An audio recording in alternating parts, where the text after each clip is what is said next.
On May 24, 2017, Donald Trump met with Pope Francis at the Vatican. The Pope gave Trump a medallion of an olive branch symbolizing peace, saying, "I give this to you so that you can be an instrument of peace." Trump responded, "We can use peace." 1 Thessalonians 5 verse 3. For when they shall say, peace and safety, then sudden destruction cometh upon them, as travail upon a woman with child, and they shall not escape. Isaiah 28 verses 18 to 19. And your covenant with death shall be disannulled, and your agreement with hell shall not stand. When the overflowing scourge shall pass through, then ye shall be trodden down by it. From the time that it goeth forth it shall take you.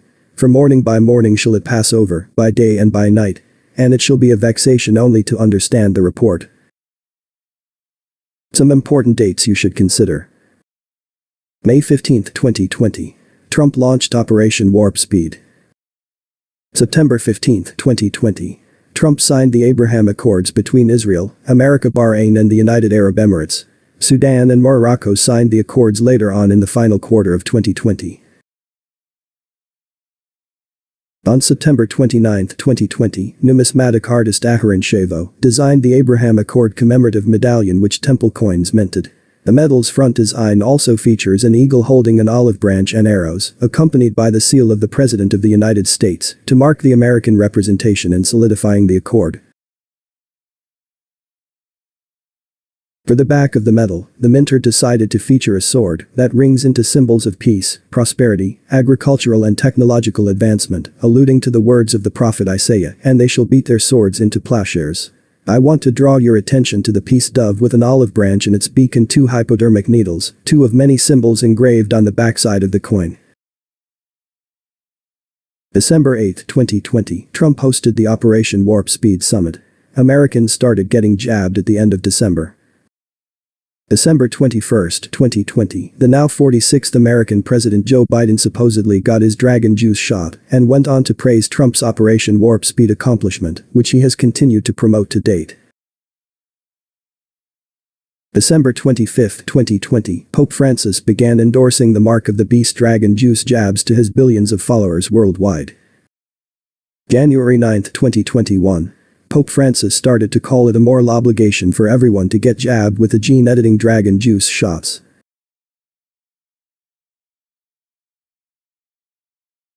The birthplace of civilization is waiting to begin a new renaissance. We pray this special gathering may someday be remembered as the beginning of peace in the Middle East.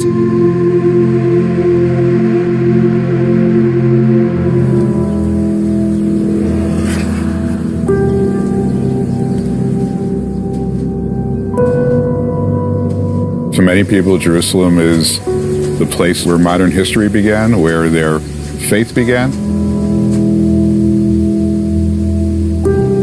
It's a place of huge inspiration, and it's been a place of conflict.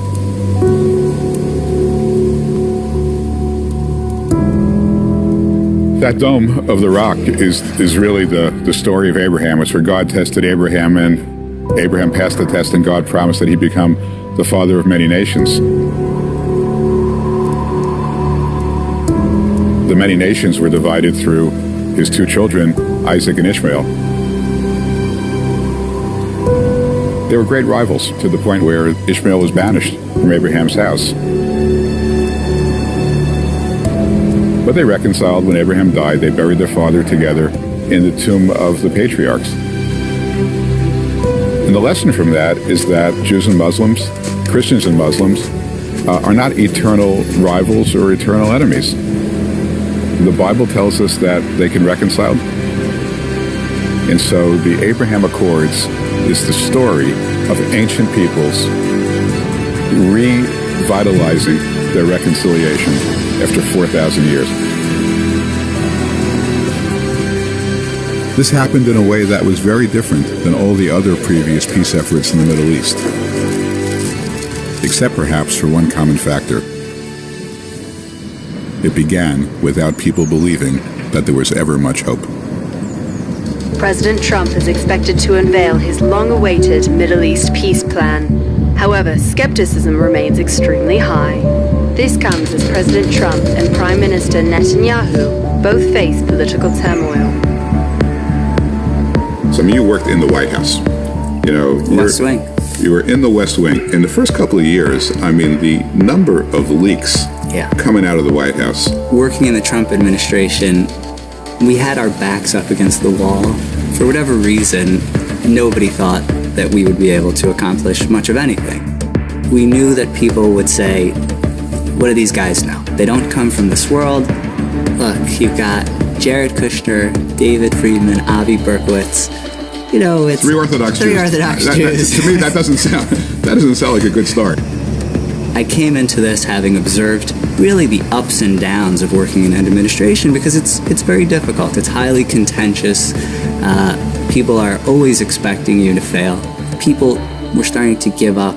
You know, when you talk about Middle East peace, people refer to it as the example of impossible things. A critical breakthrough first came in 1977. We are privileged to witness tonight a significant achievement in the cause of peace, an achievement none thought possible a year ago. The anger between Arabs and Israelis, which was kept in check yesterday, clothed in firm but mostly polite language, came right out into the open today. Yasser Arafat extended his hand to Yitzhak Rabin, and after a moment, Rabin took it.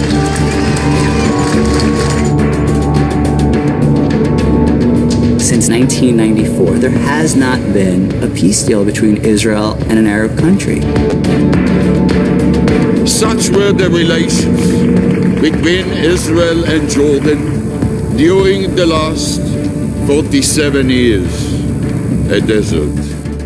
Since 1994. I was 6 years old. War made it dead. Peace will make it alive.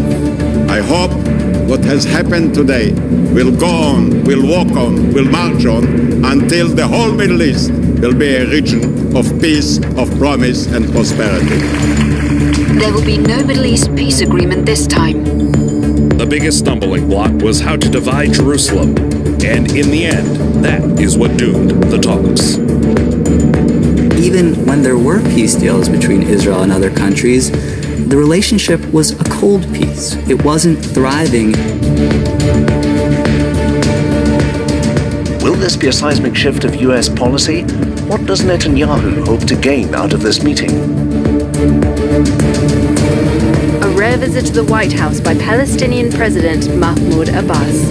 I believe that the issue of the settlements is not the core of the conflict, nor does it really drive the conflict. Our fundamental problem is with the occupation and settlements.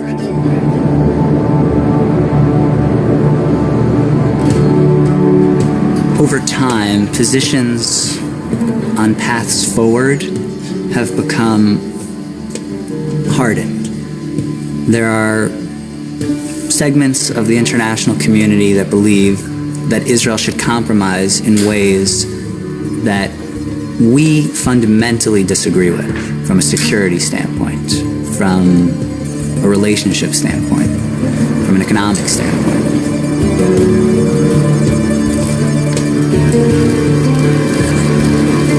The first draft was probably done within the first 6 months of the Trump administration. And I give Jason Greenblatt a lot of credit for that. It was on his computer. It was on his computer. Which, by the way, I inherited when he left, so then it was on my computer. Well, it was never on mine. And by the way, our team had 2-star generals. It had officials in the National Security Council. This is a serious team.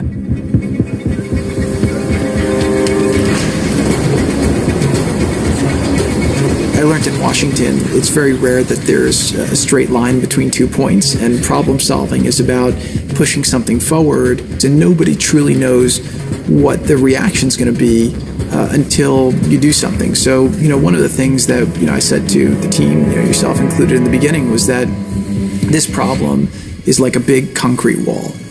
And the president basically has told us he wants us to try to break through the wall. And so, I don't know, maybe it's a concrete wall. Everyone says it's a concrete wall. Maybe it's atrophied. Maybe it's actually a paper mache wall. We don't know. But what we have to do is go and hit it. And we've got to hit it with everything we've got. The stage was set back in May of 2017 when President Trump went to Saudi Arabia.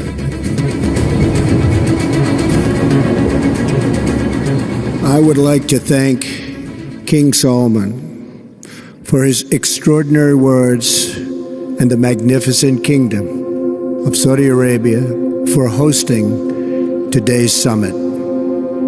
In my inaugural address to the American people, I pledge to strengthen America's oldest friendships and to build new partnerships in pursuit of peace. I also promise that America will not seek to impose our way of life on others, but to outstretch our hands in the spirit of cooperation and trust. That is why I chose to make my first foreign visit a trip to the heart of the Muslim world, to the nation that serves as custodian of the two holiest sites in the Islamic faith. So that moment was a real reset. If you go back in history to the 2016 campaign, radical Islamic extremism was a very controversial topic, but a very big topic. So at the time, you had ISIS beheading American journalists, killing Christians. They had a territorial caliphate the size of Ohio that they controlled, and they were planning terror acts from that area. Libya was basically a mess. Egypt almost became a mess. You had Syria was in a civil war, 500,000 people were killed. Yemen became destabilized as well.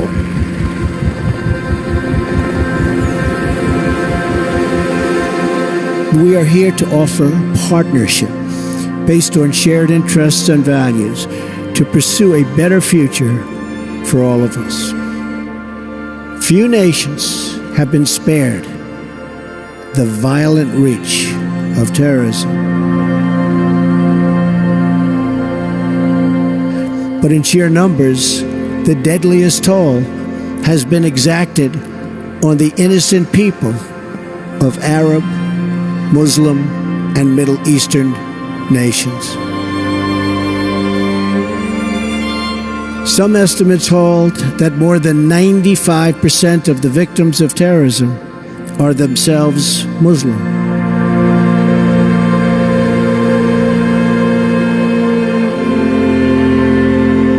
We now face a humanitarian and security disaster in this region that is spreading across the planet. No description of the suffering and depravity can begin to capture its full measure.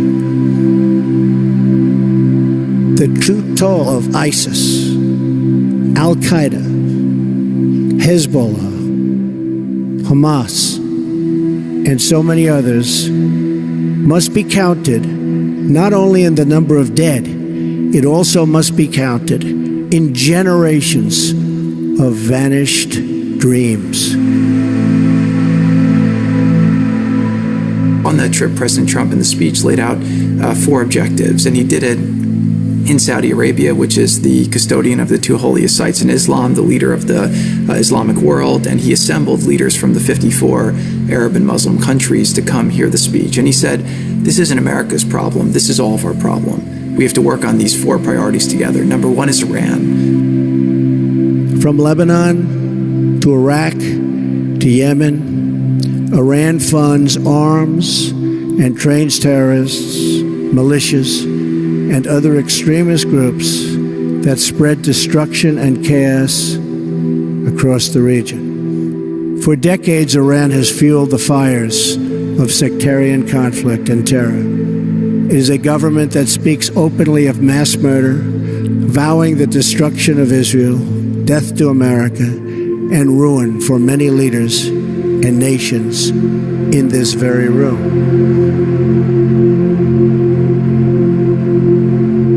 Number 2 is ISIS, right? We have this prevalent cancer that's been expanding. We need to all come together and eliminate it and then figure out how it doesn't come back again. Number 3 was Islamic extremism, where it basically was saying, we have to change the way we deal with these extremists. We can't be tolerating the terror financing. We can't be tolerating the spread of the ideology.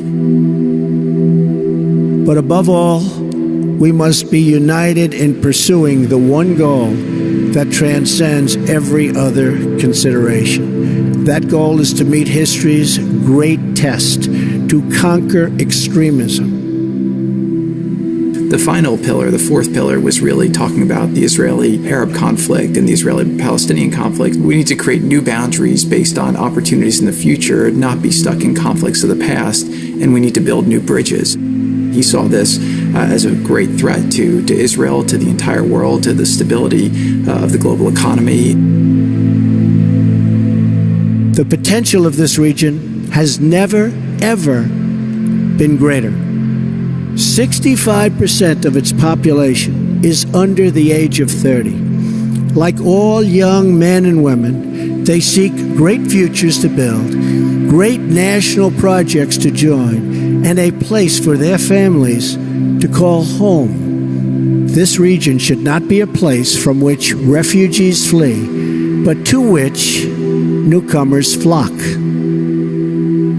The birthplace of civilization is waiting to begin a new renaissance. We pray this special gathering may someday be remembered as the beginning of peace in the Middle East.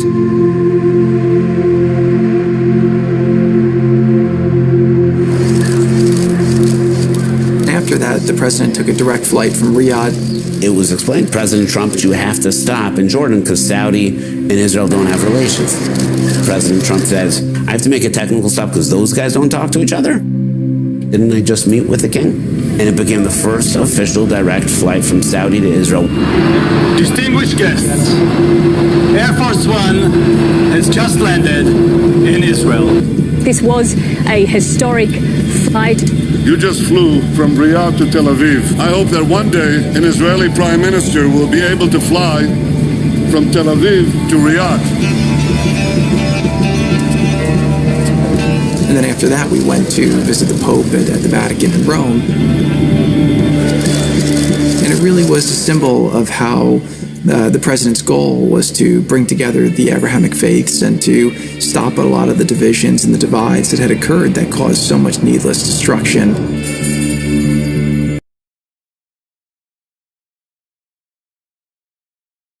I think the fact that President Trump first trip overseas was to visit with the leaders of 50 Arab nations and then went to Israel. And then a short time after that, made the decision to move the American embassy to Jerusalem. What not only Israel saw and the American people saw, but Arab nations in the region saw, is that America stands with Israel. The president telling the heads of Israel, Egypt, Jordan, Saudi Arabia, and the Palestinians today he will recognize Jerusalem as Israel's capital. An unprecedented move, breaking with U.S. policy since Israel was created. 1995, Congress adopted the Jerusalem Embassy Act, urging the federal government to relocate the American embassy to Jerusalem. This act passed Congress by an overwhelming bipartisan majority. Every previous American president has exercised the law's waiver. Presidents issued these waivers under the belief that delaying the recognition of Jerusalem would advance the cause of peace. Nevertheless, the record is in. After more than 2 decades of waivers, we are no closer to a lasting peace agreement between Israel and the Palestinians. It would be folly to assume that repeating the exact same formula would now produce a different or better result. The president made a very gutsy decision to move the embassy, even though it was obviously American law and something that previous presidents had promised. One Arab leader said to me, look, I'm not going to tell you to move the embassy, and I'm not going to tell you not to move the embassy. But what I will tell you is that if you decide to do it, you'll find out who your friends are. There's a lot of jockeying outside of people trying to scare the president out of doing it. there has been condemnation of President Trump's move across the globe. Palestinian leader Mahmoud Abbas said the announcement could lead to wars that never end. The State Department tonight warning embassies around the world to be alert for violence. I get asked occasionally, what do I think was the most important thing that the Trump administration did along the way? I always refer to the embassy move. You were in the CIA then? Yes. We provided our best analysis. It too was rooted in a legacy history predictive of bad things happening, of real risk, not only in the Middle East, right? We were concerned about what might happen in a place like Pakistan, or a place that might happen in Jakarta. Lots of places that there was real risk that had been identified by the national security apparatus. And President Trump said, fine, prepare, do the right thing, get that piece right. We want to keep everyone safe and lay the groundwork for this. We don't want to create the conditions for violence. How do you see the significance of the embassy move? Yeah, it was the fulcrum, and it was the launch pad at the same time. So it was both a lever and a rocket, in the sense of it did demonstrate that President Trump was serious about living up to the campaign promises that he had made. Making Jerusalem the capital of Israel was such a big thing for every president, and then they got in, they wouldn't do it. I understand why, by the way, and I've told it many times, why wouldn't they do it? And then you get in and you have every country calling, saying, please don't do that, please don't do that, you can't do that. And this happened to many other presidents, many other presidents. They'd campaign about the capital of Israel, and it was going to be Jerusalem. They were going to do it right away, and then they never did it. There was tremendous pressure put on them, and I just turned off the telephones and I got it done. After World War I and the fall of the Ottoman Empire, the newly formed League of Nations granted a mandate to Great Britain for the territory called Palestine, a vast expanse of land that today includes Jordan and Israel. The mandate for Palestine included fostering political, administrative, and economic conditions that would enable independent rule of the area's territory.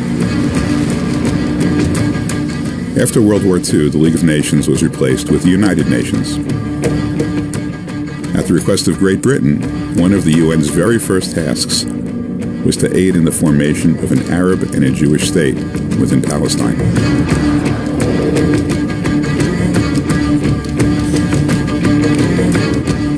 In 1947, the United Nations passed a resolution known as the Partition Plan, recommending the creation of an independent Arab state and an independent Jewish state. Israel accepted the Partition Plan. The Arab nations all rejected it.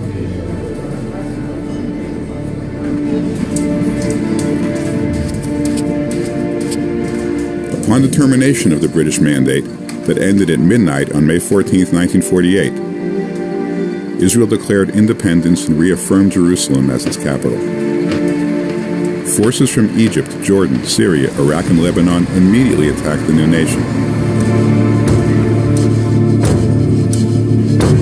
Although Israel won its war for independence, Jordanian forces occupied the eastern part of Jerusalem, containing the historic Jewish Quarter, the Temple Mount, and the Western Wall. Jerusalem remained divided for 19 years, and during that time, Jews were not permitted to enter the eastern part of the city. Then, in 1967, during the Six-Day War, Israel captured East Jerusalem. Every prime minister since has declared the city the eternal and undivided capital of the Jewish state. The United States has said the same thing since passage of the Jerusalem Embassy Act in 1995. Although Israel asserted sovereignty over all of Jerusalem since 1967, Israel has permitted open access to all of the Abrahamic faiths to worship at their respective holy sites.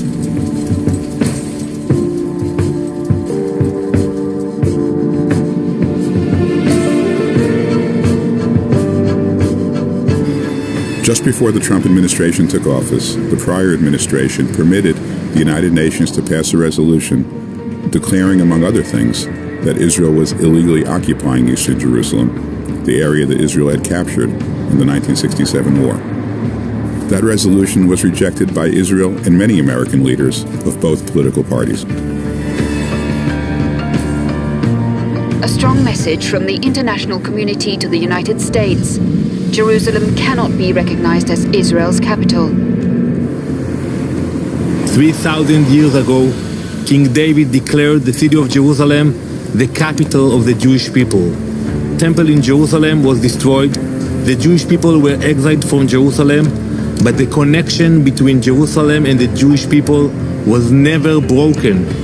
It will never be broken.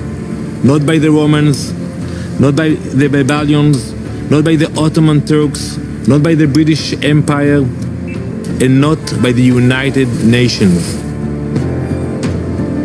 At an emergency session at the UN, 128 countries voted in favor of a resolution to effectively make US President Donald Trump's decision on Jerusalem null and void. There was also an attack at him from the conventional thinking, which is if you're going to give this big concession to Israel, why aren't you getting something for it? And what people didn't realize and what President Trump understood is that he was getting something for it. He was building credibility in the region by showing that when he makes a promise, he's going to deliver his promise. And that gave him maneuverability and the credibility to do different things down the road.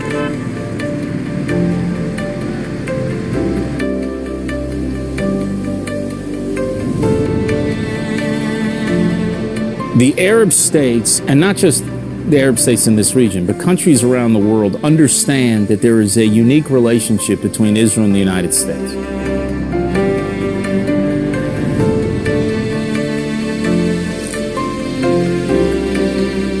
When there is no daylight in that relationship, when the United States is embracing Israel, that sends a very powerful message to the states throughout the region.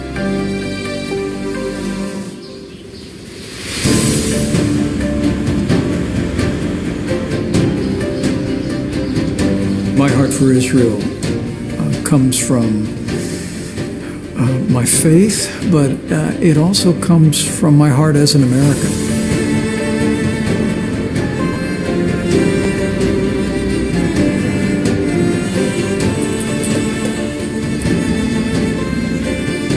Love for Israel echoes out of every little buckboard church along every little highway and byway across the heartland. I think the fact that President Trump first trip overseas was to visit with the leaders of 50 Arab nations and then went to Israel. And then a short time after that made the decision to move the American embassy to Jerusalem. What not only Israel saw and the American people saw, but Arab nations in the region saw, is that America stands with Israel,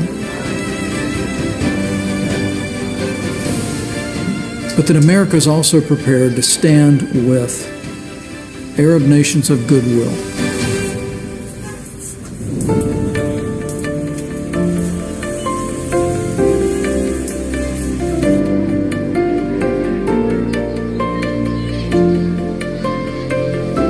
The United States has long-standing allies among the Arab nations, with many goals and values in common.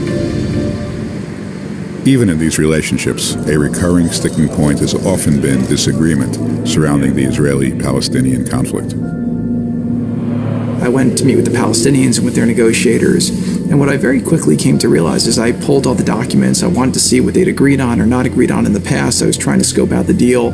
What I realized is nothing's changed in the deal in the last 25 years. In 2002, there was an Arab Peace Initiative.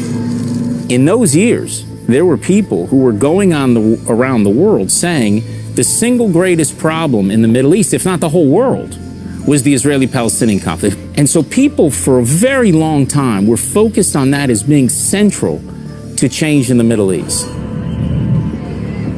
The framework that we used the entire time was, if we come up with this conclusion, will this make Israel more safe?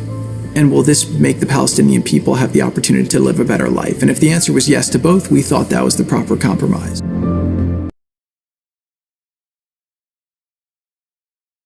Over 100 countries come to the support of condemning this plan, and the plan could be dead before it's ever been actually read by anyone.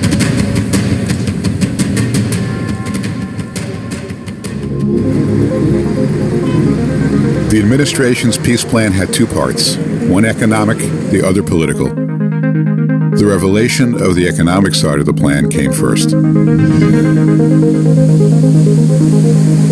lot of the leading Palestinian business people who we speak to wanted to be here tonight.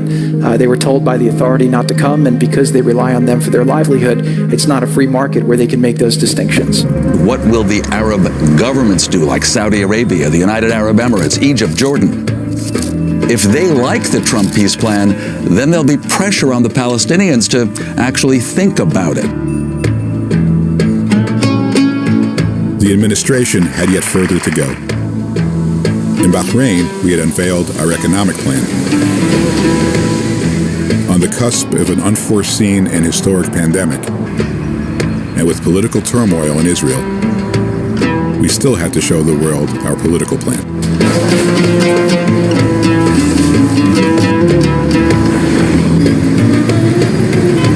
We were planning to put out the Vision for Peace, as you know very well, already in end of 2018. And then Israel went for elections. And you have a decision to make. Do you want this plan to be seen as a substantive, serious plan that can stand the test of time, or perhaps be caught up in an election? Or more than one election. Or more than one election. Yes.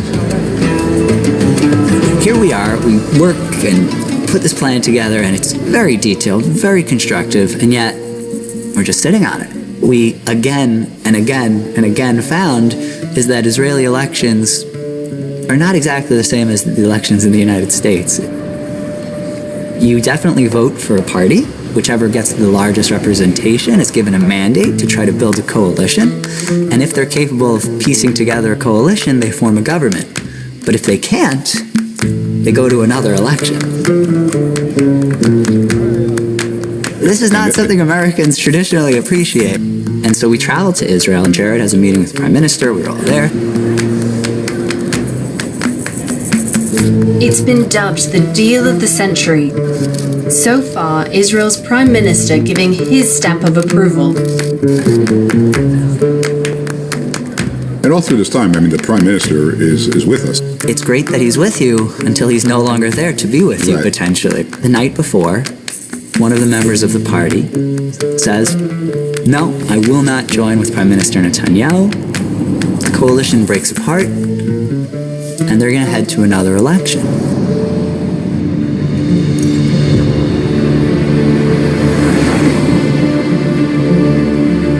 And so we're waiting, and we're waiting.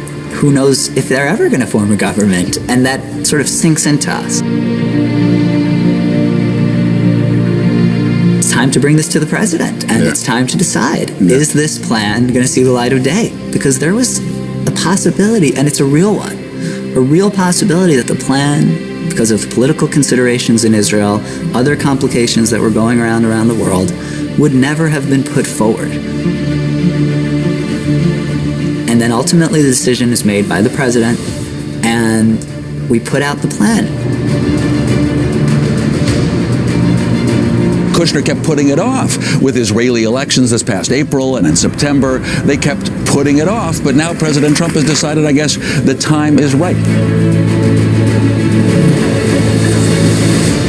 On January 28th, 2020, President Trump announced his plan for peace alongside Israeli Prime Minister Benjamin Netanyahu, a month before the COVID pandemic would emerge. My vision presents a win-win opportunity for both sides. You have been the greatest friend that Israel has ever had in the White House.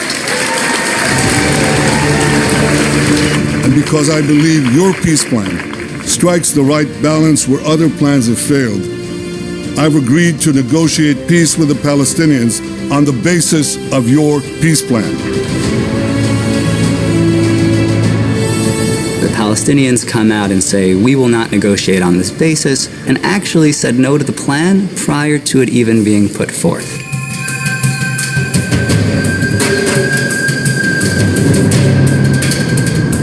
President Abbas designates a trip to the United Nations to come, President Abbas to address the council as part of a diplomatic offensive. The aim is to defeat the Trump plan. And so then begins, honestly, like working through country by country ways to stop a resolution condemning our plan. Working through the Security Council, because there's 15 members, 5 permanent, 10 that are rotational, and any member of the 5 who are the permanent members can veto a resolution in front of the Security Council. Major diplomatic effort led by Jared in New York to build a consensus, and then you have a little bit of a block. If it's voted on, the US is bound as a permanent member to use its veto. However, the Palestinians are hoping they'll be isolated, with all the other members of the Security Council either supporting them or abstaining. That would trigger a vote in the General Assembly. Over 100 countries come to the support of condemning this plan, and the plan could be dead before it's ever been actually read by anyone.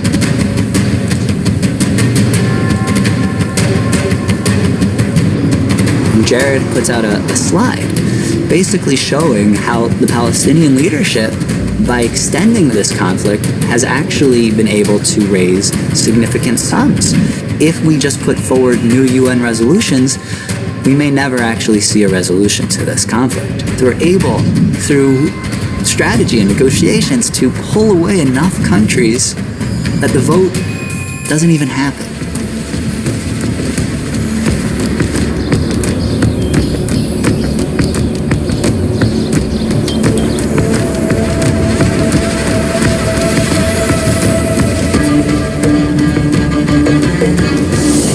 When we put forward the vision for peace, what you found was that all of these countries in the region, they actually looked at it.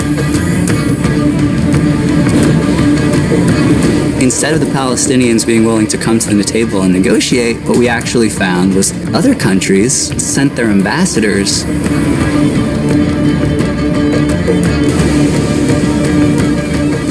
With the ambassadors of the United Arab Emirates, Bahrain, and Oman, what a pleasure to see you here, and what a sign it portends.